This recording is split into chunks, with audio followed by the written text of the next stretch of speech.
Program cek kesehatan gratis target 20 juta warga. Menlu RI terima kunjungan Menteri Australia dan Dubes Jerman. Pemerintah angkat suara terkait game Roblox.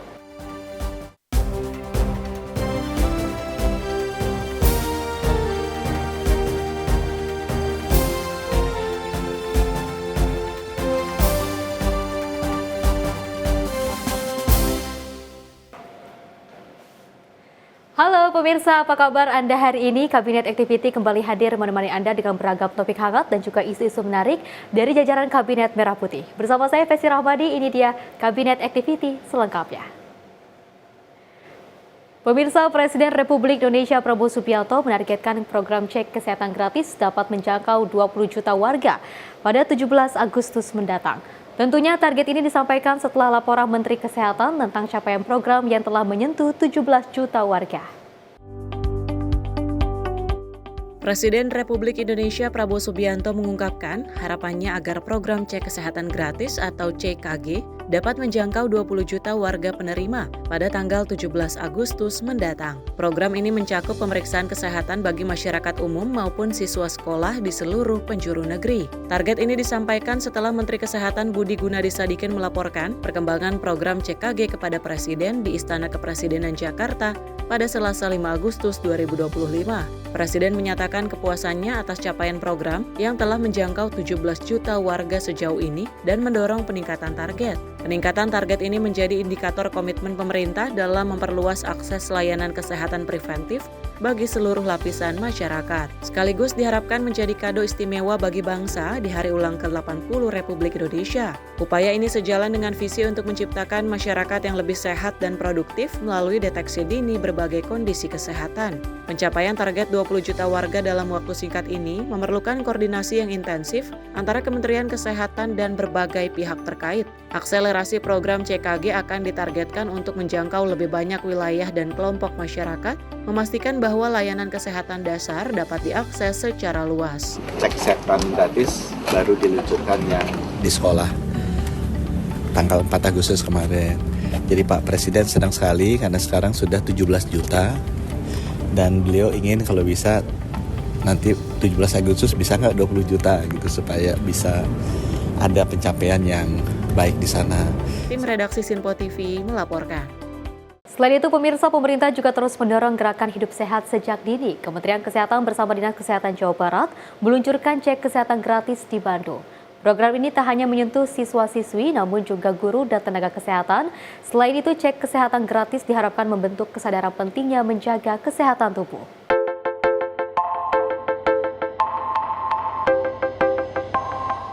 Gembira dan antusias, itulah yang terlihat dari ratusan siswa dan guru di SMP Negeri 5 Bandung saat mengikuti program cek kesehatan gratis atau CKG.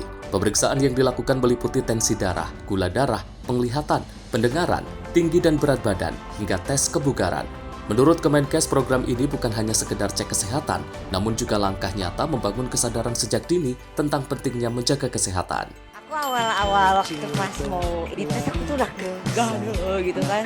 Waktu pas tes ternyata wah seru juga ya, terus ya enak gitu, tak seburuk yang aku pikirkan. Tadi habis cek kesehatan. Ya senang aja sih, kayak bisa tahu kira tuh sehat atau Bisa sehat, terus bisa tahu kira tuh sekarang kondisinya gimana. Secara gratis, tidak usah mengeluarkan uang. yaps. Terus takut disuntik. Periksa mata, saya sedikit minus kayaknya mah tadi teh.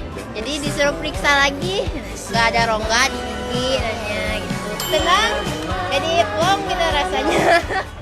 Dari pemeriksaan yang dilakukan, petugas kesehatan menemukan cukup banyak siswa mengalami masalah di bagian telinga dan gigi.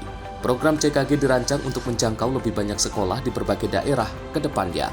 Dengan badan yang sehat, anak-anak diharapkan bisa belajar maksimal dan meraih prestasi. Tim redaksi Sinpo TV melaporkan. Pemirsa, program pemerintah cek kesehatan gratis sekolah ditujukan untuk anak sekolah dalam upaya peningkatan kualitas sumber daya manusia.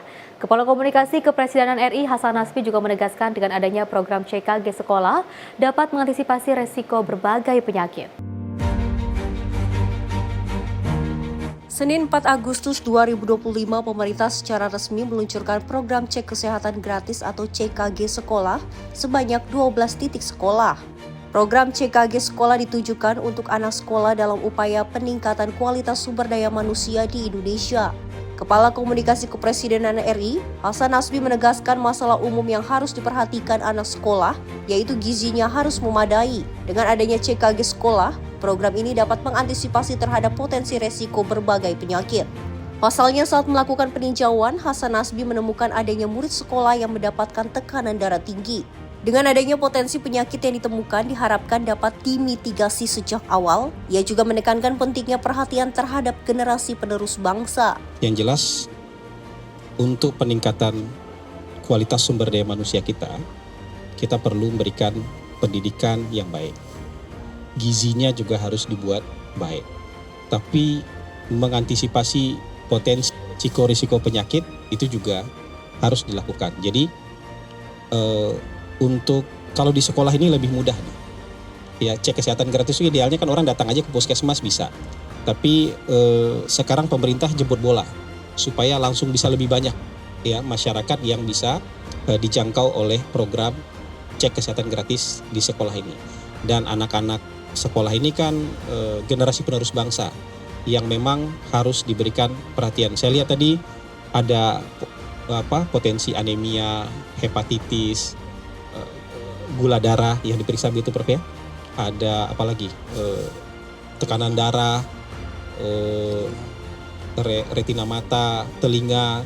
Jadi supaya potensi-potensi yang kemudian bisa segera dimitigasi itu bisa dimitigasi. Kepala Badan Kebijakan Pembangunan Kesehatan Kemenkes RI, Profesor Asnawi Abdullah juga menambahkan, program CKG harus mulai dari sekolah karena membangun hidup sehat harus dimulai sejak dini. Kenapa kita sasar anak sekolah kan dari pertanyaannya? Kita sepakat bahwa untuk membangun budaya dan perilaku hidup sehat itu harus di-start dari sejak dini. Nah, inilah kita menganggap sekolah itu menjadi entry point kita untuk membangun budaya hidup sehat dan kita harus mulai dari sekolah. Dari Tangerang Selatan, Quinita Putri Ronabayu, Sinpo TV melaporkan. Dari Kementerian Kesehatan bersama Kementerian Pendidikan Dasar dan Menengah meresmikan kick-off pemeriksaan kesehatan gratis di salah satu sekolah dasar negeri di Jakarta Pusat. Adapun dalam catatan Kemenkes terdapat 3 permasalahan utama kesehatan bagi para murid. Salah satunya ialah soal kesehatan gigi.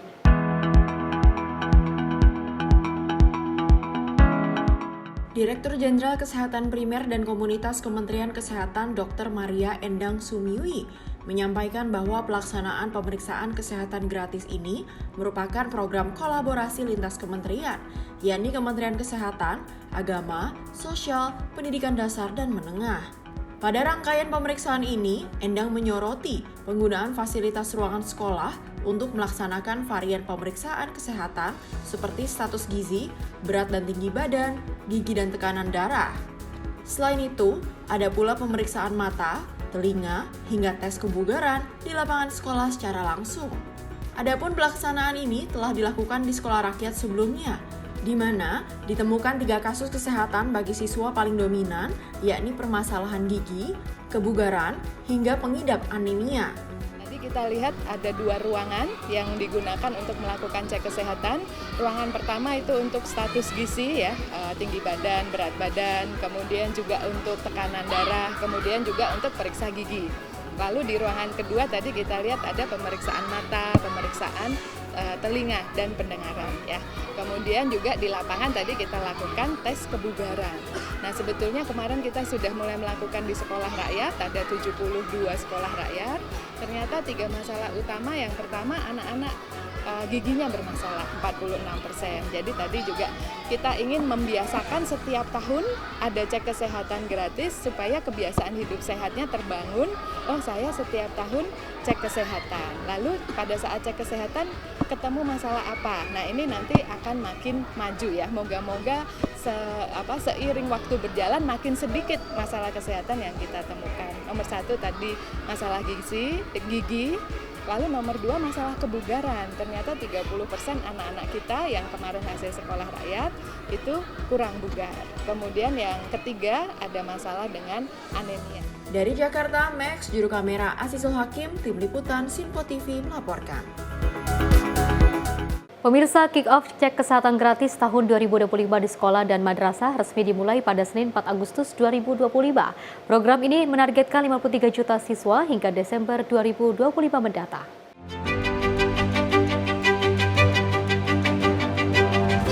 Wakil Menteri Kesehatan Republik Indonesia Dante Saxono Harbuwono meninjau langsung pelaksanaan cek kesehatan gratis di salah satu sekolah di kawasan Pancoran Mas, Kota Depok. Jenis pemeriksaan sesuai dengan jenjang pendidikan sekolah dasar meliputi 13 jenis pemeriksaan seperti nutrisi, mata, gigi, telinga, tekanan darah, gula darah, TBC, kesehatan reproduksi, hingga deteksi perilaku merokok untuk siswa kelas 5 dan kelas 6. Untuk pelajar SMP ada 15 jenis pemeriksaan dengan tambahan screening HPV dan thalassemia untuk siswa putri kelas 9. Sementara untuk pelajar SMA meliputi pemeriksaan hampir sama dengan SMP, tetapi screening HPV hanya dilakukan untuk siswa putri di jenjang SMP. Wakil Menteri Kesehatan Dante Saxono Harbuwono mengatakan, pelaksanaan cek kesehatan gratis bagi pelajar ini dilakukan di 19 kota kabupaten di Jawa Barat yang serentak dilakukan. Jadi ada pemeriksaan gigi, ada pemeriksaan tensi, ada pemeriksaan mata. Kan penting tuh mata tuh, kalau matanya terganggu, nanti waktu mereka melakukan proses belajar mengajar, mereka nggak kelihatan, prestasinya turun. Prestasi turunnya bukan karena mereka nggak bisa, tapi karena mereka nggak bisa lihat yang itu studinya di pematuris. Kemudian saya juga lihat pemeriksaan kegiatan bulan imunisasi anak sekolah.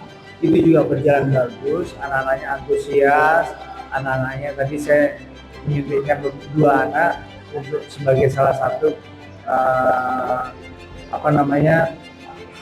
pencanangan bahwa mereka bisa disuntik tanpa rasa sakit dan nggak ada yang nangis disuntik di sini. Jadi memang suntikannya tidak sakit. Jadi kita melakukan kegiatan ini di Jawa Barat saja ada 19 kota, kabupaten yang dilakukan secara serempak pada hari ini. Di tingkat pusat ada 12 site. Total jumlah satuan pendidikan yang menjadi sasaran cek kesehatan gratis ada sebanyak 282.317 sekolah. Para siswa mulai tingkat SD hingga SMA akan memperoleh berbagai jenis pemeriksaan kesehatan. Kendati demikian, setiap jenjang akan mendapatkan pemeriksaan yang sedikit berbeda. Dari Depok, kontributor Sinpo TV melaporkan.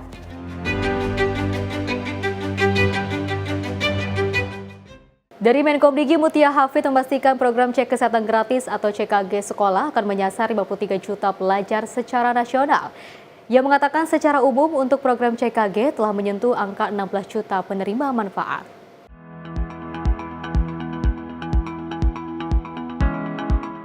Menteri Komunikasi dan Digital Mutia Hafid didampingi Gubernur Banten Andra Soni meluncurkan program cek kesehatan gratis sekolah atau CKGS.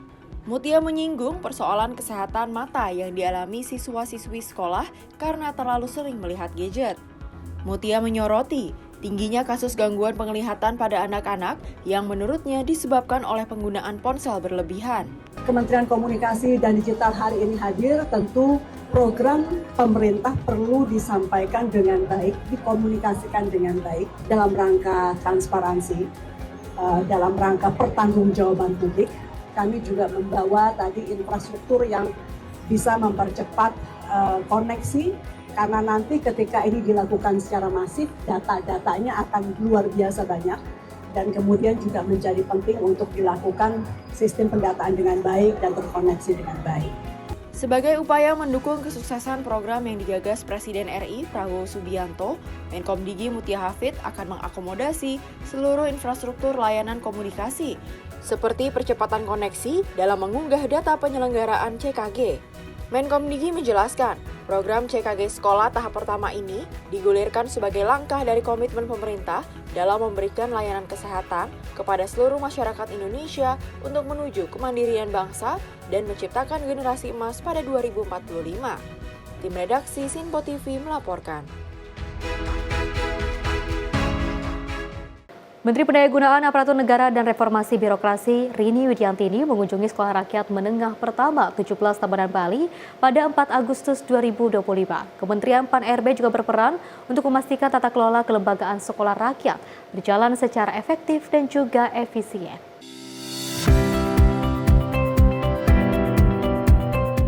Kementerian Pendayagunaan Aparatur Negara dan Reformasi Birokrasi atau Kemenpan-RB berperan memastikan tata kelola kelembagaan sekolah rakyat berjalan secara efektif dan efisien, termasuk menyiapkan perencanaan kebutuhan guru dan tenaga kependidikan. Hal ini penting agar kelembagaan program ini tidak hanya tumbuh secara kuantitas, tetapi juga memiliki daya dukung yang berkelanjutan dari sisi organisasi dan sumber daya manusia. Dalam kunjungannya ke SRMP 17 Tabanan Bali pada 4 Agustus 2025, Menteri Pan-RB Rini Widiantini meninjau langsung kegiatan belajar mengajar sekolah rakyat yang merupakan bagian dari program prioritas Presiden Prabowo dalam memperluas akses pendidikan bermutu, setara, dan gratis bagi anak-anak dari keluarga kurang mampu dan rentan. Dalam kesempatan itu, disampaikan bahwa sekolah rakyat mencerminkan pendekatan shared outcome yang menjadi prinsip dalam reformasi birokrasi, bahwa keberhasilan birokrasi terletak pada dampak nyatanya bagi rakyat, bukan pada banyaknya aturan yang dibuat. Sekolah rakyat tentunya merupakan salah satu daripada program prioritas Bapak Presiden selain program makan gizi, koperasi desa, cek kesehatan gratis, dan rumah rakyat. Dengan adanya sekolah rakyat ini, kita akan melaksanakan pendidikan secara setara dan gratis untuk masyarakat yang kurang mampu. Di sini juga mereka mendapatkan makanan gizi yang gratis, kemudian juga pemeriksaan kesehatan. Dan ini merupakan program yang mendekatkan negara kepada masyarakat. Program Sekolah Rakyat merupakan wujud nyata kehadiran negara, karena tidak hanya memberi pendidikan gratis, tetapi juga gizi, kesehatan, dan pembinaan karakter. Tim redaksi Sinpo TV melaporkan. Pemirsa, 6 menteri dari Kabinet Merah Putih menandatangani komitmen bersama untuk menciptakan ruang digital yang lebih aman dan ramah bagi anak-anak Indonesia. Penandatanganan nota kesepahaman ini menjadi langkah awal pelaksanaan PP Tunas sebagai upaya sinergi lintas kementerian untuk melindungi anak dari risiko paparan negatif di ruang digital.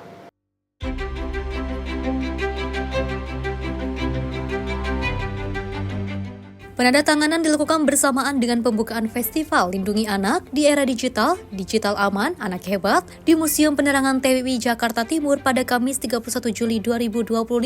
Nota kesepahaman ini menjadi langkah awal pelaksanaan Peraturan Pemerintah Nomor 17 Tahun 2025 tentang tata kelola penyelenggaraan sistem elektronik untuk perlindungan anak atau PP Tunas sebagai wujud sinergi lintas kementerian dalam menjaga anak dari risiko paparan negatif di ruang digital. Penandatanganan dilakukan oleh Menkomdigi Mutia Hafid bersama Mendagri Tito Karnavian, Menteri Kependudukan dan Pembangunan Keluarga Wihaji, Menteri Pendidikan Dasar dan Menengah Abdul Muti, Menteri Agama Nasaruddin Umar, dan juga Menteri Pemberdayaan Perempuan dan Perlindungan Anak Arifah Fauzi. Dalam sambutannya, Menkomdigi Mutia Hafid menekankan pentingnya kolaborasi lintas sektor untuk melindungi anak di ruang digital sesuai dengan arahan Presiden Prabowo Subianto. Mutia menjelaskan salah satu hal yang diatur PP Tunas adalah penundaan aktivitas anak di ruang digital hingga mencapai usia tertentu, serta penyediaan ruang aktivitas fisik agar anak tidak terus terpapar oleh gawai. Dalam pelaksanaan PP Tunas yang telah ditandatangani Presiden, dalam pelaksanaannya kita harus bersama-sama, terutama dengan Kementerian PPPA, untuk mengatur giat-giat lain alternatif ketika anak-anak ini kita tunda usianya, jadi permainan anak dan lain-lain ini rasanya lintas kita semua, baik PPPA maupun Dikdasmen, Kementerian Agama yang juga membawahi berbagai sekolah-sekolah berbasis agama, Kakak Mendagri yang menguasai seluruh daerah di Indonesia dalam sisi aturan ramah anak, Kakak Mendagri mungkin kita bisa dibantu di situ, terutama untuk penyediaan ruang-ruang yang baik bagi anak untuk beraktivitas. Kemudian juga ranah keluarga yang juga penting untuk diperhatikan oleh Kakak Menteri atau Kepala BKKBN, karena anak-anak pada prinsipnya juga paling lama berada waktunya bersama keluarganya. Dengan demikian kami ingin menyampaikan apresiasi setinggi-tingginya kepada seluruh kakak-kakak menteri yang telah hadir dan bahwa hari ini menjadi langkah nyata kita berkolaborasi lintas sektor, bergotong royong sesuai pesan Presiden agar kita selalu kompak dan melakukan giat-giat bersama-sama selama diperlukan. Data Badan Pusat Statistik tahun 2024 menunjukkan 39 atau 71% anak usia dini di Indonesia telah menggunakan telepon seluler dan 35 atau 57% sudah mengakses internet. Tanpa regulasi yang kuat, anak beresiko terpapar konten negatif yang tidak sesuai dengan usia. PP Tunas mengatur kewajiban penyelenggara sistem elektronik untuk memverifikasi usia pengguna dan juga menerapkan pengamanan teknis untuk memitigasi risiko konten negatif. Bagi pelanggar diterapkan sanksi administratif hingga pemutusan akses platform yang juga tidak patuh. Nota kesepahaman ini merupakan tindak lanjut pengesahan PP Tunas oleh Presiden Prabowo Subianto pada 28 Maret 2025. Tim redaksi Simpo TV melaporkan. Wakil Menteri Perumahan dan Kawasan Permukiman Fahri Hamzah mengatakan program perumahan subsidi siap untuk diluncurkan pada September mendatang. Program perumahan ini baru bisa dieksekusi setelah APBN 2026 sudah mulai mengakomodir seluruh program Presiden Prabowo Subianto. Wakil Menteri Perumahan dan Kawasan Permukiman Fahri Hamzah mengatakan proyek renovasi 2 juta rumah telah mendapatkan persetujuan dari Kementerian Keuangan. Selain itu, Kementerian Perumahan dan Kawasan Permukiman juga akan mencari skema untuk target 1 juta hunian rumah vertikal yang telah dibahas oleh Kementerian BUMN Erick Thohir dan akan dibantu oleh pihak pengembang dan kontraktor. Lebih lanjut, program perumahan subsidi ini rencananya akan diluncurkan pada September mendatang. Soal program 7 juta rumah ini kan akan ditargetkan bulan September itu. Sudah sejauh mana sih sebenarnya update-nya? Yang kan begini, yang seperti saya katakan tadi, kebijakan APBN Pak Prabowo itu memang baru mulai ketika nanti nota keuangannya dipidatokan tanggal 16 dan akan dimajukan jadi tanggal 15 Agustus ya. Itu adalah APBN-nya Pak Prabowo sebagai Presiden, karena APBN yang kita pakai sekarang ini kan adalah APBN-nya Pak Jokowi. Jadi memang kita baru bisa mengakomodir seluruh kebijakan utuh dari Presiden itu dalam pidato nota keuangan yang nanti kita akan saksikan bersama tanggal 15 Agustus ya. Mudah-mudahan seluruh proyek kita renovasi 2 juta rumah kita udah mendapatkan persetujuan dari Kementerian Keuangan. Lalu kita lagi mencari skema untuk 1 juta rumah vertikal yang kemarin kami bicarakan dengan Menteri BUMN supaya ada lembaga off-taker supaya berapapun yang diproduksi oleh pengembang dan kontraktor konstruksi ya harus diabsorb karena kita punya backlog 15 juta katanya. Dari Jakarta, Sri Dewi Andayani, Mutia Anggiani, Simpo TV melaporkan. Pemirsa, Menlu RI terima kunjungan Menteri Australia dan Dubes Jerman. Informasinya usai jeda berikut ini.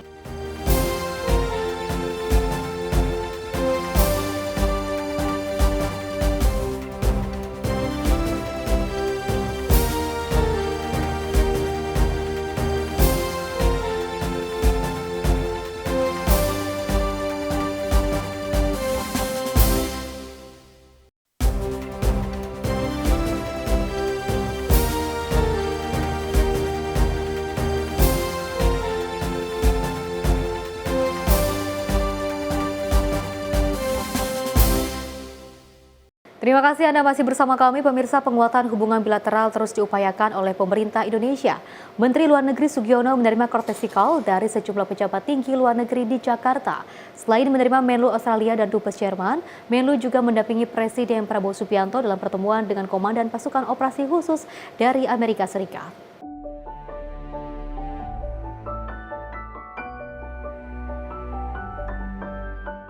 Menteri Luar Negeri Indonesia, Sugiono, melakukan serangkaian diplomasi strategis dengan sejumlah pejabat luar negeri pada 4 Agustus 2025 di Jakarta.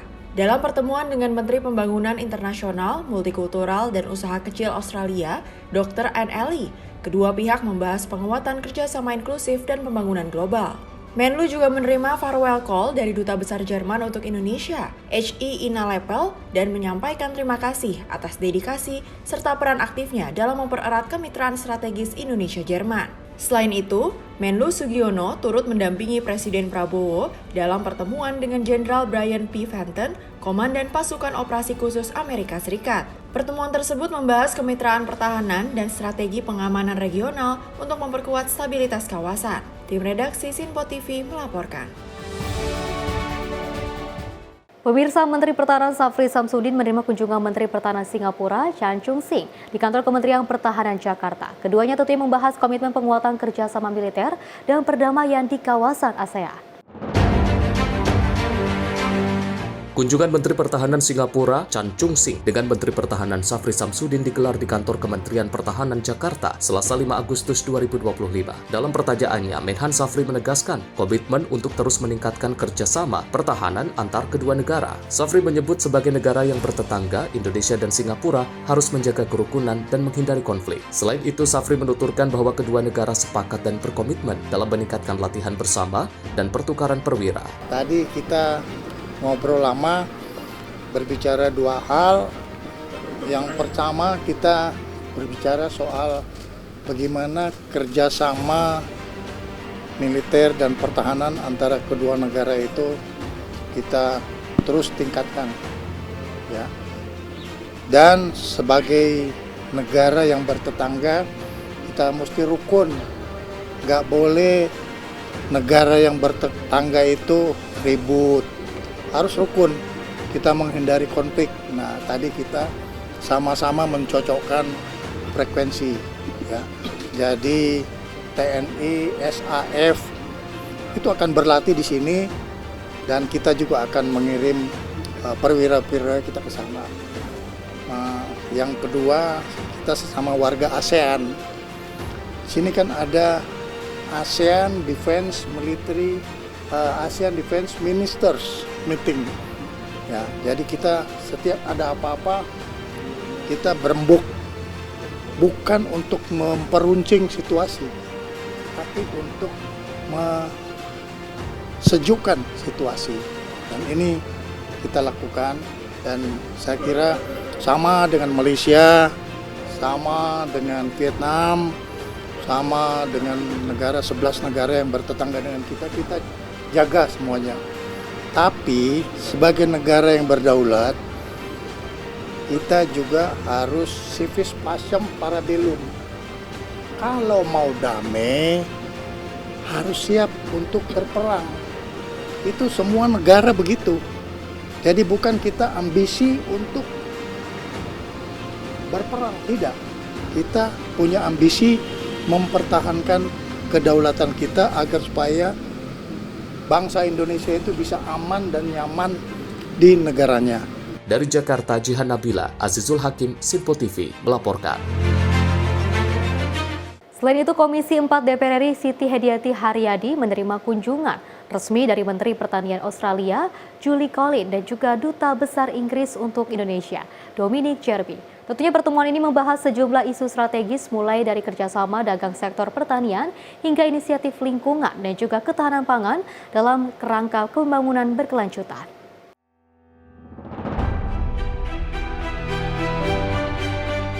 Ketua Komisi 4 DPR RI, Siti Hediati Haryadi atau yang akrab disapa Titik Soeharto, menerima kunjungan dua perwakilan negara sahabat, yakni Menteri Pertanian Australia, Julie Collins, dan Duta Besar Inggris untuk Indonesia, Dominic Jermy. Dalam pertemuan dengan Australia, kedua pihak membahas peluang penguatan kerjasama di sektor perdagangan pertanian, termasuk peningkatan kapasitas petani dan teknologi agrikultur. Sementara itu, pertemuan dengan Duta Besar Inggris fokus pada isu lingkungan, ketahanan pangan, dan inisiatif pengelolaan karbon berkelanjutan, seperti program Carbon Loops yang tengah dikembangkan Inggris bersama mitra global. Hari ini kami dari Komisi 4 mendapat kehormatan kunjungan dari Menteri Pertanian, Perikanan, dan Kehutanan Australia. Kami membicarakan berbagai hal hubungan dagang, terutama sektor pertanian, di mana sektor pertanian ini masih mengalami defisit perdagangan, di mana impor Australia ke Indonesia lebih banyak jauh lebih banyak dari ekspor kita. Jadi kita bicarakan bagaimana caranya supaya Indonesia bisa mengekspor lebih banyak lagi produk-produk pertanian, misalnya seperti buah-buahan dan sebagainya.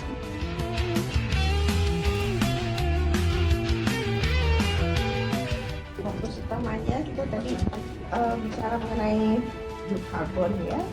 Jadi dari UK, pemerintah UK banyak sekali program-program yang bisa diberikan kepada pemerintah Indonesia, bangsa Indonesia mengenai gajah itu, konservasi gajah. Jadi Raja King Charles menyampaikan kepada Pak Presiden Prabowo bahwa minta supaya dialokasikan 10.000 hektar lahan untuk konservasi gajah. Lalu bersama Pak Prabowo diberikan, kenapa hanya 10.000?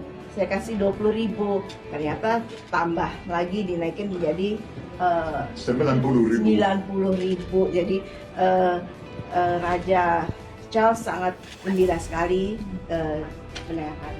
Komisi 4 DPR RI menilai kolaborasi strategis seperti ini sejalan dengan visi Indonesia dalam memperkuat sektor pertanian dan mengintegrasikan kebijakan lingkungan secara berkelanjutan.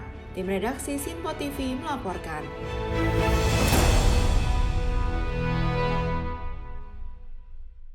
Pemirsa, Presiden Republik Indonesia Prabowo Subianto menerima kunjungan Jenderal Brian Patrick Fenton di Istana Merdeka, Jakarta. Pertemuan keduanya membahas penguatan kerjasama bidang pertahanan antara Indonesia dan Amerika Serikat. Presiden Republik Indonesia Prabowo Subianto menerima kunjungan Jenderal Brian Patrick Fenton, Komandan Komando Operasi Khusus Amerika Serikat di Istana Merdeka, Jakarta, pada Senin 4 Agustus 2025. Pertemuan tersebut berlangsung hangat diawali dengan sapaan salam hormat. Keduanya berbincang tentang penguatan kerjasama Indonesia-Amerika di bidang pertahanan. Pada kesempatan itu, Jenderal Fenton menyerahkan medali kehormatan US Special Operation Command kepada Presiden Prabowo Subianto. Penyerahan medali tersebut merupakan penghargaan atas dedikasi Prabowo Subianto yang dinilai berhasil membangun kemitraan tak ternilai dengan pasukan operasi khusus Amerika Serikat. Jenderal Fenton mengalungkan medali kehormatan itu langsung kepada Presiden Prabowo disertai pemberian cenderamata. Dalam pertemuan tersebut, Presiden Prabowo Subianto didampingi Menteri Luar Negeri Sugiono, Menteri Pertahanan Safri Samsudin, dan Sekretaris Kabinet Teddy Indrawijaya. Tim redaksi Sinpo TV melaporkan. Informasi lainnya, pemirsa, Kapolri Jenderal Polisi Listio Sigit Prabowo menegaskan komitmen Polri untuk membantu Kementerian Imigrasi dan Pemasyarakatan dalam memperkuat pengawasan. Listio menyebut langkah ini diperlukan untuk menghadapi berbagai ancaman kejahatan transnasional yang semakin kompleks.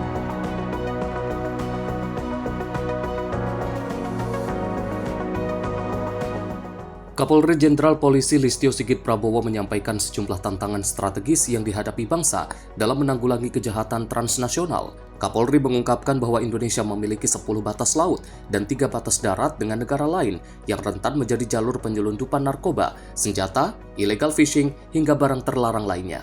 Kapolri menegaskan permasalahan tersebut bukan hanya mengancam keamanan, namun juga merugikan ekonomi nasional dan menekan industri dalam negeri. Untuk itu, Kapolri menyatakan untuk terus menguatkan kolaborasi dengan Kementerian Imigrasi dan Pemasyarakatan guna memperketat pengawasan di 96 pelabuhan internasional, 20 bandara, serta melindungi WNI dan buruh migran di luar negeri melalui 19 perwakilan Polri di berbagai negara. Kita memiliki kerawanan yang tentunya ini terkait dengan masalah transnational crime, karena kita memiliki 10 batas dengan wilayah laut dan 3 wilayah batas perbatasan dengan 3 negara, dan ini tentunya memunculkan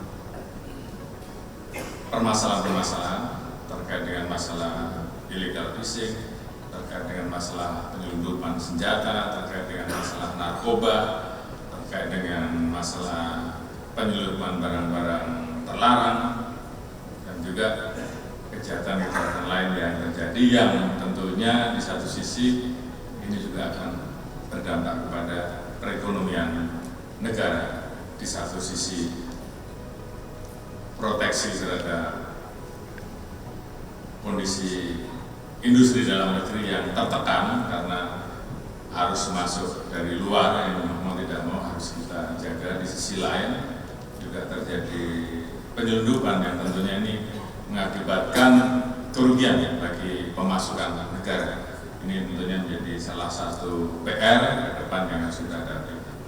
Belum kita menghadapi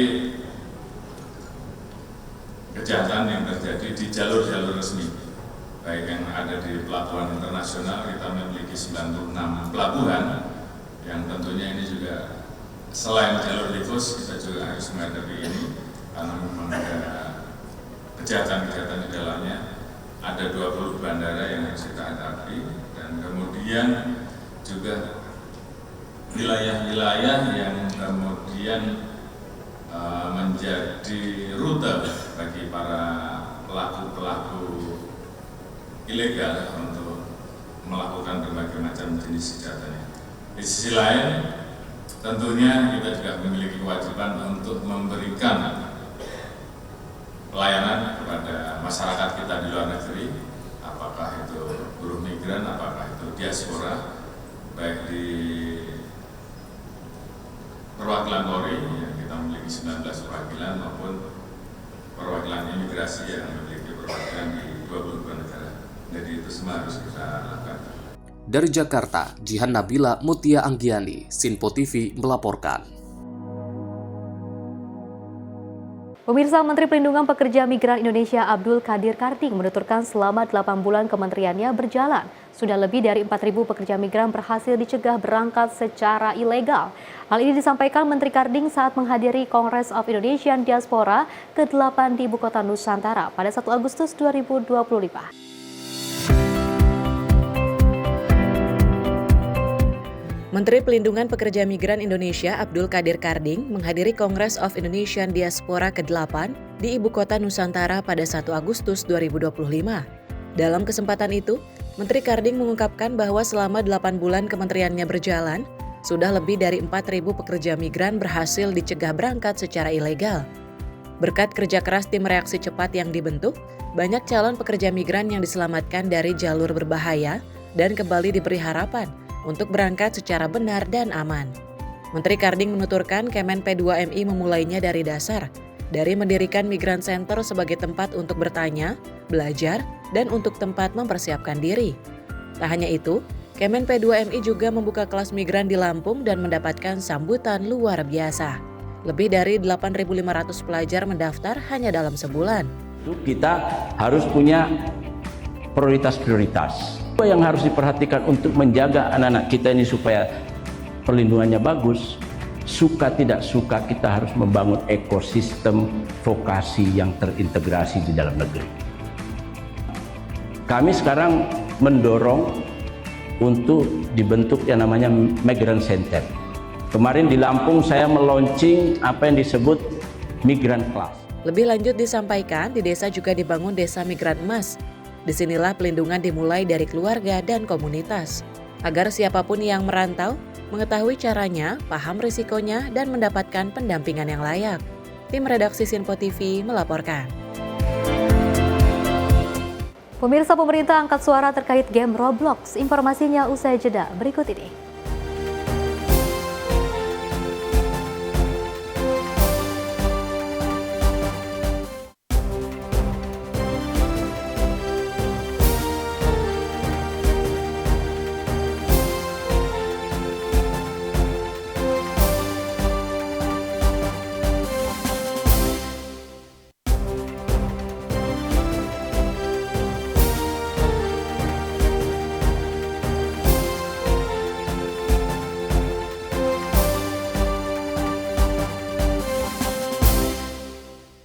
Terima kasih Anda masih bersama kami pemirsa. Kita lanjutkan informasinya. Mensesnek Prasetyo Hadi menyatakan pemerintah mempertimbangkan pemblokiran game Roblox karena dampaknya bagi anak-anak.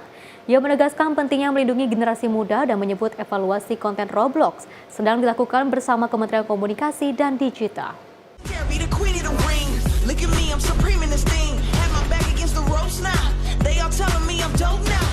Dalam keterangan pers di Istana Kepresidenan Jakarta pada Selasa 5 Agustus 2025, Menteri Sekretaris Negara Prasetyo Hadi menanggapi maraknya game Roblox yang digandrungi anak-anak.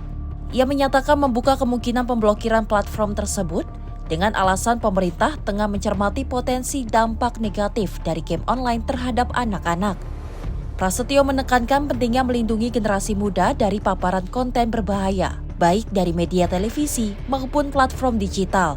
Ia menjelaskan bahwa pemerintah terus berupaya meminimalkan konten bermuatan negatif dan telah berkoordinasi dengan Kementerian Komunikasi dan Digital untuk mengevaluasi isi dari Roblox. Sebagai perbandingan, pada Agustus 2024, pemerintah Turki memblokir Roblox setelah menerima laporan mengenai konten yang dinilai mengeksploitasi anak-anak.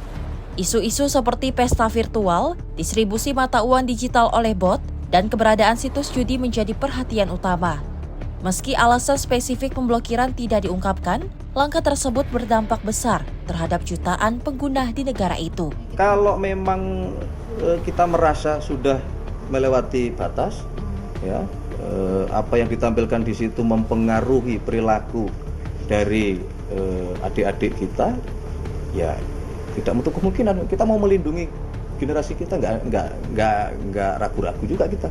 Kalau memang itu mengandung unsur-unsur kekerasan, ya kita tutup, nggak ada masalah. Ya, tapi intinya begini, bukan masalah Roblox-nya ya, tetapi kita perlu memahami sebagai sebuah bangsa bahwa ada unsur-unsur tertentu yang memang harus kita pikirkan betul supaya tidak mempengaruhi generasi muda kita ke depan, kan begitu. Nah, misalnya unsur-unsur yang mengandung apapun itu bentuknya, mau games, mau siaran di televisi, mau pemberitaan, ya, mau melalui media mainstream maupun melalui media sosial. Memang ini menjadi keresahan kita bersama-sama bahwa konten-konten yang muncul di situ, ya, kita harus betul-betul mencoba mengurangi hal-hal yang itu bisa menumbuhkan sesuatu yang kurang baik bagi yang menonton, terutama bagi generasi muda gitu. Tim redaksi Simpo TV melaporkan. Di sisi lain, pemirsa, pemerintah juga menargetkan 80.000 unit koperasi Desa Merah Putih akan beroperasi paling lambat pada 28 Oktober mendatang. Target tersebut disampaikan Menko Pangan Zulkifli Hasan usai memimpin rapat koordinator terbatas bersama kementerian dan lembaga terkait. Pemerintah dalam hal ini Kementerian Koordinator Pangan bersama lembaga terkait menghadiri rapat koordinasi untuk membahas secara detail percepatan penyelesaian regulasi termasuk instruksi Presiden dan keputusan Presiden mengenai pelaksanaan program Koperasi Desa Kelurahan Merah Putih. Menko Pangan Zulkifli Hasan menyampaikan bahwa Inpres yang telah disiapkan akan memperkuat koordinasi antara 17 kementerian dan lembaga serta pemerintah daerah. Sementara itu dalam keputusan Presiden akan menetapkan struktur satuan tugas nasional serta satuan tugas di tingkat kabupaten dan kota. Pertama, untuk mempercepat Inpres dan Kepres yang diberikan kepada kami oleh Bapak Presiden. Inpres untuk melakukan koordinasi 17 kementerian lembaga termasuk pemerintah daerah. Kepres sebagai ketua Satgas Nasional, ya, dan ada ketua Satgas Provinsi Kabupaten Kota. Tugasnya cuma satu, mempercepat, ya, operasional sekarang Kopdes Merah Putih atau Koperasi Kelurahan Merah Putih. Oleh karena segala aturan harus kita selesaikan, ya, karena menteri nanti walaupun semua akan keliling Indonesia untuk mempercepat sekurang-kurangnya 28 Oktober itu 80.000 ini mesti sudah ada barangnya. Dari Jakarta, Sri Dewi Andayani, Randika Nita Adit, Simpo TV melaporkan. Pemirsa, pemerintah terus memperkuat infrastruktur kesehatan nasional, salah satunya dengan membangun 32 rumah sakit baru di daerah terpencil. Langkah ini diharapkan dapat meningkatkan akses pelayanan kesehatan bagi masyarakat yang selama ini kesulitan mendapatkan fasilitas medis memadai. Selain program cek kesehatan gratis, Menkes Budi Gunadi Sadikin juga melaporkan fokus pemerintah pada pembangunan infrastruktur kesehatan, khususnya rumah sakit di wilayah terpencil. Rencana pembangunan 32 rumah sakit baru menjadi prioritas untuk meningkatkan akses layanan kesehatan di daerah-daerah yang selama ini kurang terlayani. Dari total 32 rumah sakit yang direncanakan, sebanyak 22 diantaranya telah dilakukan peletakan batu pertama atau groundbreaking. Sisa 10 rumah sakit lainnya direncanakan akan menyusul groundbreaking pada paruh kedua tahun ini, menunjukkan percepatan pembangunan infrastruktur kesehatan. Menkes memperkirakan sekitar 12 hingga 15 rumah sakit dari proyek ini dapat rampung dan mulai beroperasi pada tahun ini juga. Pembangunan ini mendapat apresiasi tinggi dari masyarakat di sejumlah daerah terpencil seperti Redabolo, Borong, Konawe, Buton, Anambas, Taliabu, dan Nias yang selama ini kesulitan mengakses fasilitas kesehatan memadai. Presiden Prabowo menyatakan keinginan agar pembangunan rumah sakit berkualitas tidak hanya terbatas pada 66 kabupaten, melainkan dapat menjangkau seluruh 514 kabupaten dan kota di Indonesia. Dalam waktu dekat, Presiden Prabowo Subianto juga berencana meresmikan 3 rumah sakit besar yang berlokasi strategis di Jayapura, Jakarta, dan Solo. Saya juga laporkan dari 32 rumah sakit yang dibangun di daerah-daerah terpencil, 22 kan sudah groundbreaking. Sisanya 10 akan di groundbreaking juga di semester kedua ini. Diharapkan mungkin 12 sampai 15 rumah sakit bisa selesai juga di tahun ini, dan itu masyarakat senang sekali dengan pembangunan rumah sakit di daerah-daerah seperti Redabolo, di Borong, itu daerah yang pasti teman-teman nggak pernah dengar lah. Konawe, Buton, ya Anambas, Taliabu, di Nias, itu daerah-daerah yang memang Bapak Presiden perhatikan. Bapak Presiden malah mengatakan kalau bisa ditambah, jangan 66.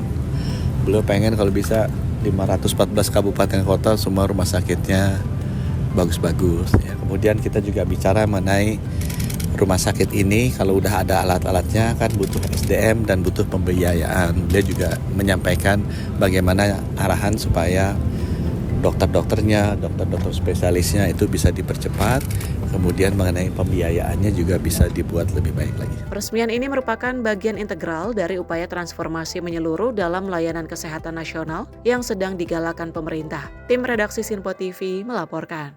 Kepala Kantor Komunikasi Kepresidenan Hasan Nasbi menegaskan keputusan perombakan jajaran menteri atau reshuffle merupakan hak prerogatif dari Presiden Prabowo Subianto. Hal itu merespon pernyataan Menteri Pariwisata Widianti Putri Wardana yang juga menyebut bahwa Presiden Prabowo Subianto tidak akan melakukan reshuffle di Kabinet Merah Putih.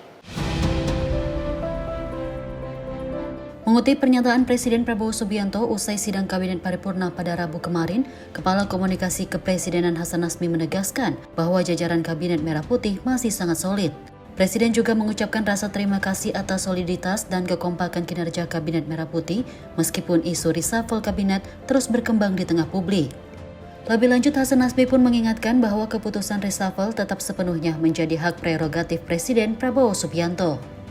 Tetap dalam kerangka bahwa reshuffle adalah hak prerogatif Presiden. Presiden bisa lakukan, yaitu tergantung kepada Presiden. Tapi yang beliau sampaikan kemarin, baik dalam rapat terbuka maupun dalam rapat tertutup adalah beliau mengucapkan terima kasih kepada seluruh anggota kabinet yang dirasa bekerja sangat keras, sudah bekerja dengan sepenuh hati dalam tim yang solid, saling bekerja sama antar kementerian, jadi tidak satu kementerian bekerja sendiri-sendiri, tapi ada kerjasama yang baik antar kementerian dan lembaga, serta beliau merasakan sebagai ketua kapten kesebelasan, beliau merasakan kesebelasan ini sangat kompak.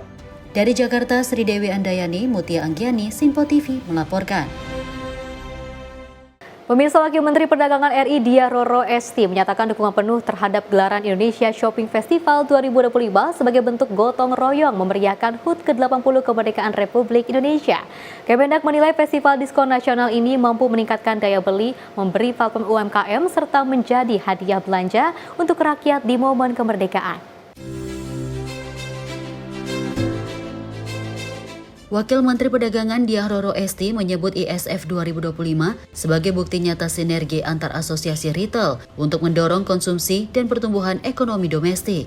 Festival ini melibatkan 3 program utama, yaitu Indonesia Shopping Festival oleh APBBI, Bina atau Belanja di Indonesia Aja oleh Hipindo, dan Merdeka Madness oleh Aprindo. Target nilai transaksi keseluruhan dari 3 program ini mencapai lebih dari 97 triliun rupiah, dengan promo diskon hingga 80% di 400 pusat perbelanjaan, termasuk flash sale dan bazar UMKM. Jadi, menjelang hari ulang tahun Indonesia yang ke-80, tentu kemerdekaan Republik Indonesia ini, kami Kementerian Perdagangan menyambut sangat amat baik dan mensupport segala kegiatan ataupun pelaksanaan program diskon belanja nasional yang telah diinisiasi oleh beberapa asosiasi. Jadi tadi ada dari APBBI, ada Hipindo, Aprindo. Pada intinya semua ini tidak bisa terlaksana tanpa semangat gotong royong. Jadi itu yang harus kita apresiasi terlebih dahulu. Lalu kemudian juga anggap saja bahwasanya ini merupakan salah satu hadiah untuk kemudian memeriahkan Hari Kemerdekaan Indonesia kita dengan harapan bahwa nanti ada peningkatan dari konsumen khususnya di sektor retail ini dan lain sebagainya, dan harapannya juga mampu untuk meningkatkan daya beli masyarakat secara keseluruhan. Dan di program diskon belanja nasional ini terdapat ada beberapa type ya Pak ya, bisa dibilang seperti itu. Yang pertama Indonesia Shopping Festival yang tadi sudah dijelaskan bahwasanya ini diselenggarakan oleh APBBI dalam kurungan waktu dari tanggal 14 hingga 24 Agustus tahun 2025, diselenggarakan melibatkan kurang lebih 400 pusat perbelanjaan anggota APBBI. Lalu kemudian juga dengan nilai transaksi harapannya bisa mencapai 23,32 triliun rupiah. Dari Jakarta, Novel Danu, Azizul Hakim, Sinpo TV melaporkan. Informasi lainnya, pemirsa, ex-Menteri Agama era Kabinet Jokowi akhirnya selesai diperiksa oleh penyidik Komisi Pemberantasan Korupsi.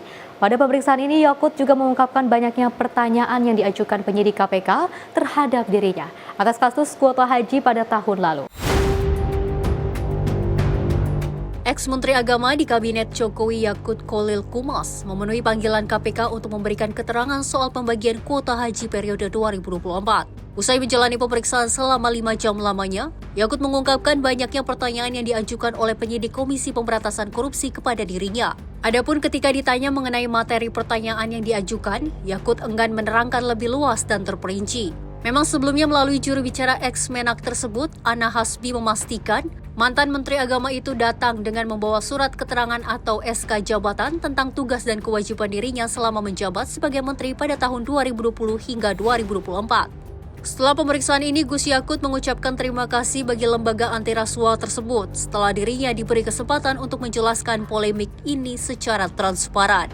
Dari Jakarta, Max Juru Kamera Azizul Hakim, Sinpo TV melaporkan. Pemirsa, informasi tadi sekaligus mengakhiri jumpa kita dalam Kabinet Activity kali ini. Mewakili kerabat kerja yang bertugas, saya Pesi Rahmadi mengucapkan terima kasih dan sampai jumpa.